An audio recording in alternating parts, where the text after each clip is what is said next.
CK ടോക്സിന്റെ മറ്റൊരു football ടോക്കിലേക്ക് എല്ലാവർക്കും ഒരിക്കൽ കൂടി സ്വാഗതം. ഇന്നത്തെ ഒരു വീഡിയോയിൽ നമ്മൾ പ്രധാനമായിട്ടും ചർച്ച ചെയ്യാൻ പോകുന്നത് കേരള ബ്ലാസ്റ്റേഴ്സ് FC-യോടനുബന്ധിച്ചുള്ള ഏറ്റവും സുപ്രധാനമായിട്ടുള്ള അപ്ഡേറ്റുകൾ മാത്രമാണ്.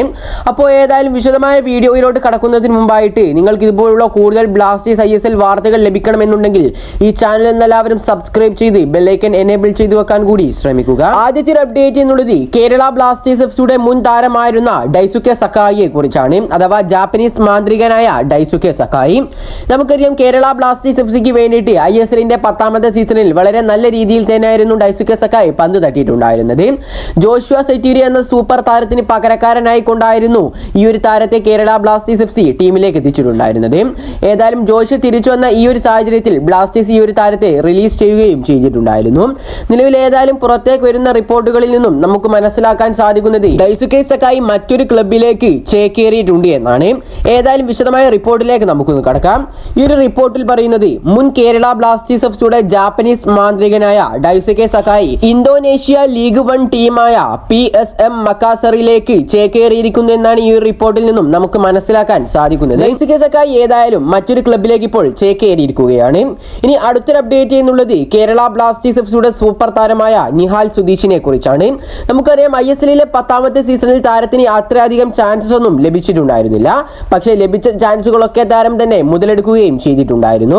ഏതായാലും നിലവിൽ പുറത്തേക്ക് വരുന്ന റിപ്പോർട്ടുകളിൽ നിന്നും നമുക്ക് മനസ്സിലാക്കാൻ സാധിക്കുന്നത് കേരള ബ്ലാസ്റ്റേഴ്സ് FC-യുടെ വിങ്ങർ നിഹാൽ സുധീഷിനെ നിലവിൽ സ്വന്തമാക്കാൻ വേണ്ടി ISL-ലെ തന്നെ വമ്പന്മാരായ പഞ്ചാബ് FC ശ്രമിക്കുന്നു എന്നാണ് ഈ റിപ്പോർട്ടിൽ നിന്നും നമുക്ക് മനസ്സിലാക്കാൻ സാധിക്കുന്നത്.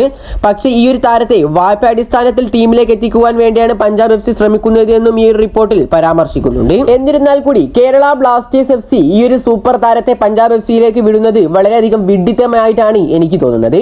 കാരണം കേരള ബ്ലാസ്റ്റേഴ്സ് FC-ക്ക് വേണ്ടിയിട്ട് അത്രയധികം സൂപ്പറായി അഥവാ മികച്ച രീതിയിൽ തന്നെ കളിച്ചിട്ടുണ്ടായിരുന്ന ഒരു താരമാണ് നിഹാൽ സുധീഷ് എന്നുള്ളത്. ഈ ഒരു താരത്തെ കേരള ബ്ലാസ്റ്റേഴ്സ് FC വിട്ടുകൊടുക്കുകയാണെങ്കിൽ അത് ദോഷം ചെയ്യുക ബ്ലാസ്റ്റേഴ്സിന് തന്നെയാണ്. ഇനി അടുത്തൊരു അപ്ഡേറ്റ് എന്നുള്ളത് കേരള ബ്ലാസ്റ്റേഴ്സ് FC ആരാധകർ എല്ലാവരും കാത്തിരുന്ന ഒരു ന്യൂസിനെ കുറിച്ചാണ്. അതെ, നോഹ സദോയിയെ സൈനിങ്ങിനെ കുറിച്ച്. നമുക്കറിയാം നിലവിൽ എല്ലാ ബ്ലാസ്റ്റേഴ്സ് ആരാധകരും കാത്തിരിക്കുന്നത് നോഹ സദോയിയെ സൈനിങ്ങിന് കേരള ബ്ലാസ്റ്റേഴ്സ് FC ഒഫീഷ്യലായി പ്രഖ്യാപിക്കുന്നത് കാണാൻ വേണ്ടി തന്നെയാണ്. പക്ഷേ ഇത് ഇത്ര നേരമായിട്ടും ബ്ലാസ്റ്റേഴ്സിന്റെ ഭാഗത്തു നിന്നും ഒരു അനക്കവും ഉണ്ടായിട്ടില്ല. നമുക്കറിയാം കഴിഞ്ഞ മാസം 30-ാം തീയതി താരം കേരള ബ്ലാസ്റ്റേഴ്സ് FC-യിലേക്ക് വരുമെന്നും കൂടാതെ തന്നെ ബ്ലാസ്റ്റേഴ്സിന്റെ ഒഫീഷ്യൽ പ്രഖ്യാപനം ഉണ്ടാവുമെന്നും ഒക്കെ തന്നെയായിരുന്നു നമ്മൾ പ്രതീക്ഷിച്ചിട്ടുണ്ടായിരുന്നത്.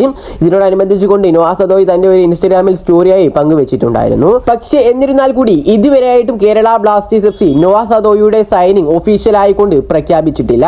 എന്തുകൊണ്ടായിരിക്കും ഇത്രയധികം ലേറ്റ് ആവുന്നത്? ഏതായാലും നോഹ സദോയിയുടെ സൈനിങ് ഒഫീഷ്യൽ ആയിക്കൊണ്ട് ഉടൻ തന്നെ കേരള ബ്ലാസ്റ്റേഴ്സ് FC അനൗൺസ് ചെയ്യട്ടെ എന്ന് പറഞ്ഞുകൊണ്ട് ഈ ഒരു വീഡിയോ CK ടോക്സ് ഇവിടെ വെച്ച് അവസാനിപ്പിക്കുകയാണ്. ഇതിനെക്കുറിച്ചെല്ലാമുള്ള നിങ്ങളുടെ അഭിപ്രായങ്ങൾ നിങ്ങളുടെ കമന്റായി രേഖപ്പെടുത്തുക. കൂടുതൽ ISL-നെ കുറിച്ചും കേരള ബ്ലാസ്റ്റേഴ്സിനെ കുറിച്ചുമുള്ള അപ്ഡേറ്റുകൾ ലഭിക്കുവാൻ വേണ്ടി ഈ ചാനൽ എല്ലാവരും സബ്സ്ക്രൈബ് ചെയ്ത് ബെല്ലൈക്കൻ എനേബിൾ ചെയ്തു വെക്കാൻ കൂടി ശ്രമിക്കുക.